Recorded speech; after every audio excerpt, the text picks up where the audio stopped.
Hello student, this is अनुपम गंभीर and you are watching Anupam English classes. आज के इस वीडियो लेक्चर में हम class 11th English snapshot book से चैप्टर नंबर 7 बर्थ, जिसके राइटर एजे क्रॉनिन है, इसके एमसीक्यूज कवर करेंगे। चलिए स्टार्ट करते हैं। MCQ number 1, who is the writer of the birth? Birth chapter के राइटर कौन है? A J Cronin. What is Andrew Manson's profession? Andrew Manson का प्रोफेशन क्या था? वो एक डॉक्टर थे। इस चैप्टर का एक्सप्लेनेशन स्टूडेंट्स और समरी अवेलेबल है, डिस्क्रिप्शन में लिंक है जिसको प्रेस करके आप प्राप्त कर सकते हैं। अगर आप एक्सप्लेनेशन समरी पहले पढ़ लेते हैं तो इन एमसीक्यूज़ के आंसर आपको देने बहुत ही इजीली हो जाएंगे, जिसमें डिटेल बताया गया था कि डॉक्टर मैनसन है जो वो अभी डॉक्टरी की पढ़ाई करके और प्रैक्टिस कर रहे हैं, अंडर सीनियर डॉक्टर के अंडर में प्रैक्टिस कर रहे हैं, तो उनका प्रोफेशन क्या है? वे एक डॉक्टर है। Next question, Andrew Manson started his medical practice. अपनी मेडिकल प्रैक्टिस उन्होंने कहाँ स्टार्टेड कर रखी है, शुरू कर रखी है? In a small Welsh mining town. Who was waiting for Andrew at midnight. जब वो अपने क्लिनिक से वापस आ रहे थे तो रात के आधी रात को यानी कि 12 बजे कौन उनके घर पे इनका वेट कर रहे थे?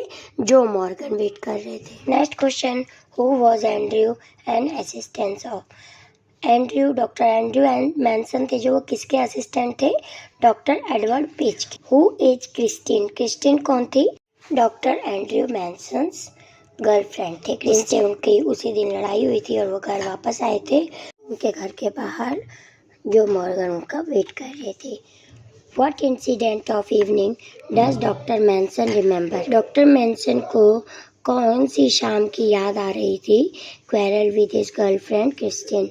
अपनी जो गर्लफ्रेंड के साथ जो उनके डिसअपॉइंट हुआ था इवनिंग में, उसी को इनको याद आ रही थी। Where did Joe Morgan live? Joe Morgan कहाँ रहती थी? नंबर 12 बेलिना टेरेस में। What was Morgan wife suffering from? Morgan की वाइफ को क्या प्रॉब्लम थी? She was going to give birth to a baby. वे एक बेबी को जन्म देने वाली थी, प्रेग्नेंट थी इस समय, इसीलिए जो मॉर्गन डॉक्टर एंड्रयू के घर उनको बुलाने के लिए गए थे। Now we come on question number 10, Joe Morgan wife was expecting her first child after dash years of her marriage. Marriage के कितने साल बाद जो मॉर्गन की वाइफ पहला चाइल्ड एक्सपेक्ट कर रही थी? 20 years. Answer is 20। Next question, how does the author describe the bedroom of Joe's house? जब जो के घर वो गए डॉक्टर साहब तो उन्होंने बेडरूम को कैसे बताया? कैसा था बेडरूम? प्योरली फर्निश्ड था, क्लीन था, बोथ ए एंड बी। तो मतलब वो पूरा साफ था उनका बेडरूम, लेकिन पुअरली फर्निश्ड था, मतलब जो फर्नीचर था वहाँ पे वो थोड़ा सा पुअर था, मतलब थोड़ा सा पुराने टाइप का था। वैसे घर बिल्कुल साफ था। Why is the lesson named birth? Birth इस चैप्टर का नाम क्यों है? Because it is about of a child, क्योंकि चाइल्ड बर्थ के बारे में बताया गया है, इसीलिए इसका नाम बर्थ है। When Andrew approached, Susan was accompanied by her mother and Dash. जब एंड्रयू मैनसन मिस्टर जो के घर आए तो वहाँ सूजन थी, उसकी मदर थी, और साथ में कौन था? मिडवाइफ, और एक मिडवाइफ थी, मतलब 3 लेडीज़ थी रूम में। सूजन जो कि वाइफ है, बेड पे लेटी हुई हैं, और एक मिडवाइफ थी। मिडवाइफ कौन होती है? जो डिलीवरी के समय हेल्प करती हैं लेडी, वो मिडवाइफ यानी कि नर्स भी कह सकते हैं आजकल। और एक मिडवाइफ थी और एक मिसेस जो की मदर थी, यानी कि होने वाले बच्चे की नानी थी। How has the author describe Mrs Morgan mother? Mrs Morgan को ऑथर ने कैसे डिस्क्राइब किया था? इन हर 70s, लगभग वो 70-80 की एज में थी, वाइस एंड ग्रे हेयर थे। यस, तो both A and B will be the correct answer of this question. Now we come on question number 16. While waiting at Joe's house, what did Andrew think about? जब वो जो के घर में wait कर रहे थे, क्योंकि अभी डिलीवरी में वो उनको चेक करके आ गए थे सूजन को डॉक्टर साहब, और फिर वेट कर रहे थे क्योंकि अभी कुछ थोड़ा सा टाइम था, तो ये किचन के पास वहाँ फायर प्लेस के पास बैठ के वेट कर रहे थे। तो वो किसके बारे में सोच रहे थे doctor Andrew? Failed marriages and Christine. Christine उनकी जो गर्लफ्रेंड है उसके बारे में, और जो मैरिज फेल हो जाती है, मतलब सक्सेस नहीं रहती है, उनके बारे में वो विचार कर रहे थे। Next question, what was name of doctor Andrew girlfriend?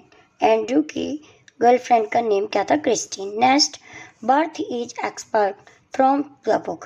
ये बड़ी सी एक बुक थी जिसका बर्थ चैप्टर एक छोटा सा पार्ट है, अंश है, तो बुक का नाम क्या था? The Citadel. Next question, how long did it take for Andrew's effort to yield result. तो कितनी देर में रिजल्ट आ गया, मतलब बच्चे को कितनी देर उन्होंने एफर्ट लगाया और बच्चा फिर से सांस लेने लगा, क्योंकि स्टिल बॉर्न बेबी पैदा हुआ था, बच्चा डेड पैदा हुआ था, तो डॉक्टर ने कितनी देर एफर्ट लगाया जिसकी वजह से फिर से बेबी में जान आ गई।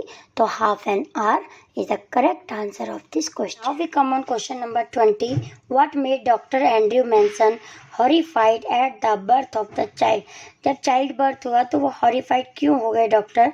द चाइल्ड वॉज लाइफलेस, क्योंकि चाइल्ड जो था वो डेड पैदा हुआ था। Who did doctor decide to save the first? तो पहले डॉक्टर ने किसको बचाने के लिए डिसाइड किया था?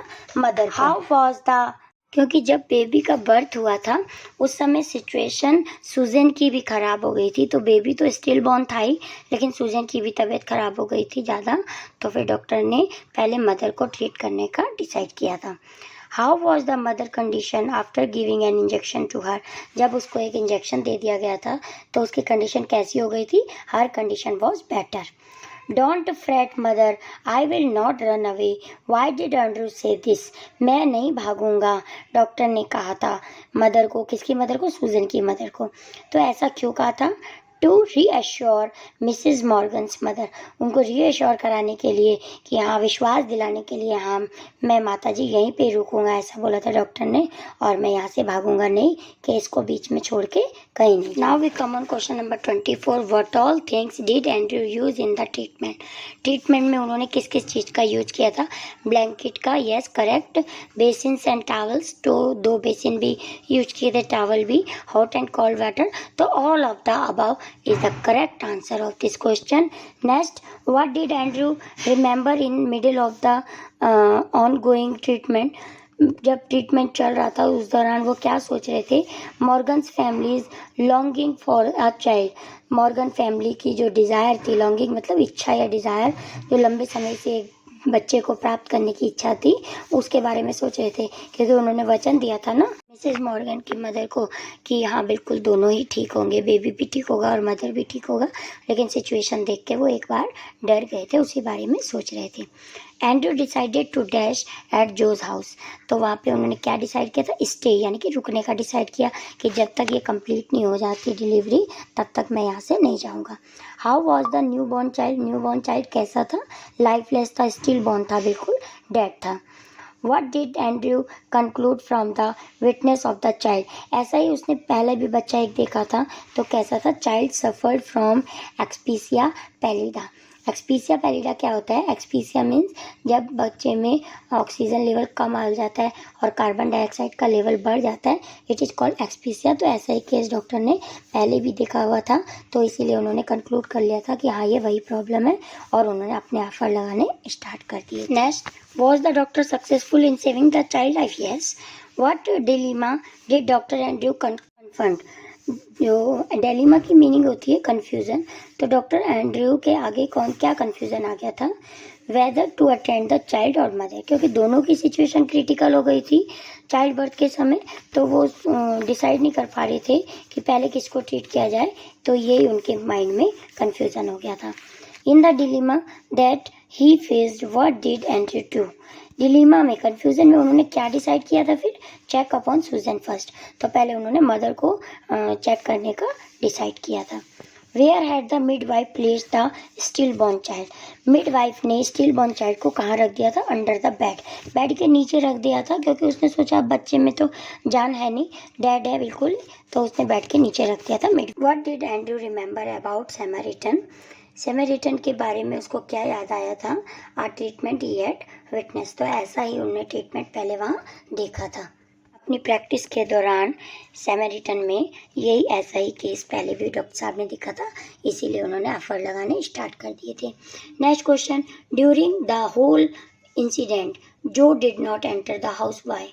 पूरा जब तक ये बेबी हुआ, अंदर डॉक्टर के अंदर जाने से लेकर बेबी के होने तक बिल्कुल भी जो अंदर नहीं आए, जो होने वाले बच्चे के फादर थे वो अंदर नहीं आए। क्यों नहीं आए? बिकॉज ही वॉज वरीड, क्योंकि वो बहुत ही दुखी थे और वो डॉक्टर साहब से उन्होंने कहा था मुझे आप पे पूरा विश्वास है, आप बिल्कुल ही सही करेंगे, इसीलिए वो अंदर नहीं गए थे। Next, how did Andrew try to save the stillborn baby को बचाने के लिए उन्होंने क्या चीज़ यूज़ की थी, किस चीज़ का एफर्ट लगाया था? Using A special method of respiration का मतलब जिसमें ब्रेथ दोबारा से सांस वापस आ जाए, तो इसीलिए उन्होंने वही ट्रीटमेंट स्टार्ट किया था। After trying for 15 minute Andrew felt, 15 minute तक ट्राई करने तक जब कुछ नहीं हुआ तो फिर उन्होंने कैसा फील किया? होपलेस हो गए थे डॉक्टर साहब। Next question, why did the child become slippery in Andrews hand? Doctor Andrew के हैंड से चाइल्ड जो है स्लिपरी मतलब फिसल क्यों रहा था? Because of constant juggling between waters, क्योंकि उसको जब डॉक्टर साहब ने बेबी को देखा और स्टिल बोन था वो, तो उनको पता चल गया कि इसको एक्सपीसिया की प्रॉब्लम है, यानी कि इसका कार्बन डाइऑक्साइड का लेवल थोड़ा सा बढ़ गया है। तो उन्होंने एफर्ट लगाने के लिए क्या किया था? 2 बेसिन लिए, एक में थोड़ा सा हॉट वाटर यानी कि गुनगुना पानी लिया, दूसरे में कोल्ड वाटर लिया और जगलिंग की तरह, जैसे वो सर्कस में होते हैं ना, जगलर होते हैं, बॉल को इधर उधर जगलिंग करते हैं, तो ऐसे उन्होंने बच्चे को भी कभी ठंडे पानी में गर्म पानी में डाला, जिस वजह से जो बेबी था वो बिल्कुल स्लिपरी हो गया था और डॉक्टर एंड्रयू के हैंड से फिसल रहा था। Next question, how did the doctor feel when the child life was save? जब बच्चे की लाइफ सेव हो गई तो डॉक्टर को कैसा फील हो रहा था? टायर्ड, थक चुके थे, रिलीव महसूस कर रहे थे, सेटिस्फाइड थे। तो all of the above is the correct answer of this question. Next question is what does the author refer as a miracle? Miracle किसे यानी कि चमत्कार किसे कहा गया? Life getting into the stillborn के बेबी के बीच में जब लाइफ आ गई तो it is called a miracle. Next, why did Andrew get oblivious to all the work he had done in blandly? Oblivious मतलब भूल चुका था, तो इस ब्लैंडली में सारे काम मतलब इस ऐसे काम के आगे सब कुछ वो भूल चुके थे। क्यों? Because he did extra ordinary that night, क्योंकि आज की रात उन्होंने एक ऐसा चमत्कारी काम किया था जिसकी वजह से ब्लैंडली के हुए जो भी पहले के काम थे वो सब वो भूल गए थे। What was the occupation of जो मॉर्गन? जो मॉर्गन का ऑक्यूपेशन क्या था? ही वॉज अ ड्रिलर थे, वो खनिज में काम करने वाले होते हैं ना, driller. Now we come on question number 42, why did Mrs Morgan's mother offer a cup of tea to Andrew Manson? Doctor Andrew Manson को मिसेस मॉर्गन की मदर ने चाय क्यों दी? Because she was afraid that he would leave the case, क्योंकि उनको लग रहा था कि कहीं केस बीच में ही छोड़ के डॉक्टर साहब चले ना जाएं। Next, she was afraid that he would make an excuse to return, और कि मैं अभी थोड़ी देर में वापस आता हूँ ऐसा कह के चले ना जाएं। तो both B and C will be the correct answer of this question. Next, everything was still at Joe Morgan's house except for? Joe Morgan के घर में सब कुछ शांत था, किसके अलावा? एक्सेप्ट ऑफ फॉर, तो किसके अलावा सब कुछ शांत था? The rustle of cinder in the grate किसे कहते हैं? अंगीठी। अंगीठी में जो अर्ध जला कोयला रहता है उसकी चिंगारी की सी चिटर चिटर की आवाज़ निकलती है, एक तो वो आवाज़ें आ रही थी। Slow tick tock of wall clock की थोड़ी बहुत आवाज़ आ रही थी। The beat of Morgan's footstep, और मॉर्गन के इधर उधर चलने की आवाज़ आ रही थी। स्ट्रेस में थे ना जो मॉर्गन, कि उनका बेबी होने वाला है 20 ईयर्स के बाद, तो वो स्ट्रेस में थे, तो एक उनकी आवाज़ आ रही थी। तो बाकी सब कुछ शांत था, बस ये 3 आवाज़ें आ रही थी। तो all of these is the correct answer of this question. Now we come on to question number 44, whose marriages were quite failure according to Andrew Manson? Andrew Manson के द्वारा किसकी मैरिजेस फेलियर थी? द मैरिजेज ऑफ ब्लॉडवेन, एक ही chapter में name आया एक लड़के का जिसके बारे में उन्होंने कहा था कि इसकी मैरिज बेकार है। The marriage of Edward Page, the marriage of Danny. तो all of this is the correct answer of this question. What which station had he quarrelled with Christine के साथ कौन से स्टेशन में उनकी लड़ाई हुई थी डॉक्टर एंड्रयू की? Cardiff station is the correct answer. Now we come on question number 46, who was Susan? Susan कौन थी? जो मॉर्गन्स वाइफ थी। Next, What was not to be given to Susan because it could harm the baby, कि baby को कहीं कोई problem ना हो जाए इसकी वजह से, तो उसको नहीं देना है। उसकी मदर ने कहा था सुजन को ये मत दो। तो क्या चीज़ की बात कर रहे थे उस समय? क्लोरोफॉर्म एक दवा थी बेहोशी करने की। तो सुजन की मदर ने बोला था कि अगर इससे उसको हार्म होगा बेबी को तो आप प्लीज़ उसको मत दीजिए। तो डॉक्टर ने कहा था नहीं इससे कोई हार्म नहीं होगा। Next, what dilemma did Andrew face after the birth of the child, जब चाइल्ड बर्थ हो गया तो डॉक्टर एंड्रयू किस कंफ्यूजन में आ गए थे? He should try to revive the mother first, कि वो मदर को पहले ट्रीट कर रहे हैं। He should try to save the child first, कि चाइल्ड को करें। Both A and B is the correct answer. Which last effort did Andrew Manson make, last effort क्या था जो उन्होंने लगाया था? पहले तो उन्होंने बेसिन्स में डाले, बेबी को बेसिन में डाला, हॉट में, कोल्ड वाटर में, लेकिन फिर भी अगर बेबी में ब्रेथ ना आई तो उसने क्या किया था? He rubbed the child with a rough towel, से उसको रब किया था। Yes. He crushed and release the baby's chest with both of his hand, अपने हाथों से, दोनों हाथों से हल्का हल्का चेस्ट को प्रेस किया था। Yes. He tried to get breath into his baby body, और वो ब्रेथ लाने के समय, जब बेबी में ब्रेथ उन्होंने लाने की कोशिश करी थी तो उस दौरान वे बहुत थक चुके थे। यस। तो all of the above is the correct answer of this question. Now question number 50, what was room littered with, room किस चीज़ से भर गया था? ब्लैंकेट एंड टॉवल फैल गए थे इधर उधर। Yes. Basins and solid instrument. Yes. Hypodermic syringe and kettles. Yes. तो all of the above is the correct answer of this question. Now last question is 51 question. I have done something real at last, which action is refer to here. तो मैंने life में कुछ आज एक अच्छा काम किया है, अंत में लास्ट में मैंने कुछ अच्छा किया है, तो ये किसको रेफर करता है? Andrew Morgan save the life of the baby, baby की उन्होंने लाइफ बचाई थी। Yes. Andrew Manson save the life of Mrs Morgan, Mrs Morgan की भी लाइफ बचाई थी। यस। तो both A and B is the correct answer of this question. इसके साथ ही स्टूडेंट्स हमारे इस चैप्टर के बर्थ चैप्टर के MCQs कंप्लीट होते हैं। Thank so much for watching. मिलते हैं नेक्स्ट वीडियो में। बाय।